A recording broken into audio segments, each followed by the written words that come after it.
Bonjour et bienvenue sur Maroc 24.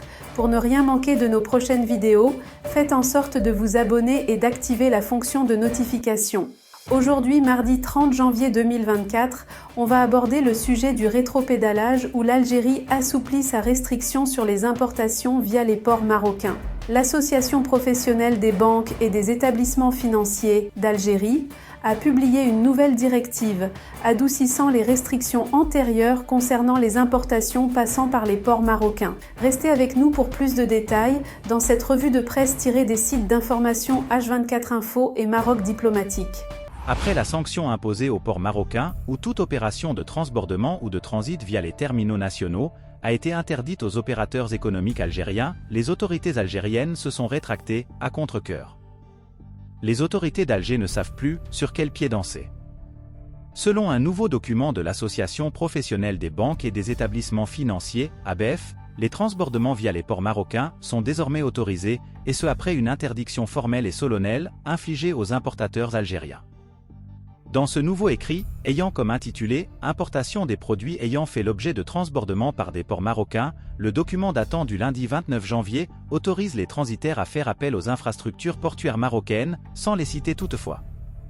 En effet, additivement à la note du 10 janvier 2024, ayant trait à l'interdiction de transbordement des marchandises par les ports marocains, l'ABF a été rendu destinataire d'un courrier ce lundi, émanant du secrétaire général du ministère des Transports à ce sujet, souligne le média algérien Algérie Echo. Et d'ajouter, à travers ce courrier, il vous est demandé de bien vouloir instruire vos services, à l'effet de procéder à la domiciliation de toutes les opérations d'importation de produits, notamment ceux périssables, et en particulier les viandes, dont la date d'embarquement à bord des navires est antérieure au 10 janvier 2024, objet de notre courrier suscité, relève la note dirigée aux établissements bancaires algériens. Un revirement de situation prévisible. De fait, ce n'est pas pour plaire aux autorités marocaines que les locataires du palais d'El Mouradia ont viré leur cutie. Comme le précise bien la note, la priorité est donnée au ravitaillement en produits frais, spécialement les viandes. Une denrée alimentaire qui se fait de plus en plus rare, sous les latitudes algériennes. Dans ce sens, des professionnels du secteur de la viande rouge ont alerté autour d'une éventuelle pénurie durant le mois de Ramadan, selon le média algérien Algérie Focus. De plus, les tarifs appliqués dans les ports espagnols sont davantage plus élevés que ceux pratiqués par leurs homologues marocains. Ce qui aura un impact considérable sur le prix de vente aux consommateurs algériens, lesquels doivent assumer ce surcoût. Certains observateurs estiment que l'Algérie a sous-estimé les conséquences de sa mesure sur son économie et sur sa sécurité alimentaire.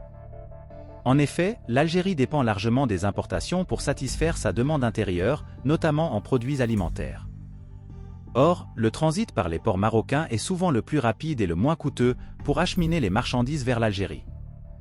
En interdisant ce transit, l'Algérie s'exposait à des retards, des surcoûts et des pertes de qualité, surtout pour les produits périssables. Ainsi, l'Algérie a dû reconnaître que sa mesure d'interdiction était contre-productive et qu'elle nuisait à ses propres intérêts. En autorisant à nouveau le transit de marchandises par le Maroc, l'Algérie espère limiter les dégâts et éviter une escalade des tensions économiques. Mais cette marche arrière suffira-t-elle à apaiser les tensions socio-économiques, qui restent précaires? Rien n'est moins sûr. Pour rester informé, je vous invite à regarder les vidéos Maroc 24 qui s'affichent sur votre écran.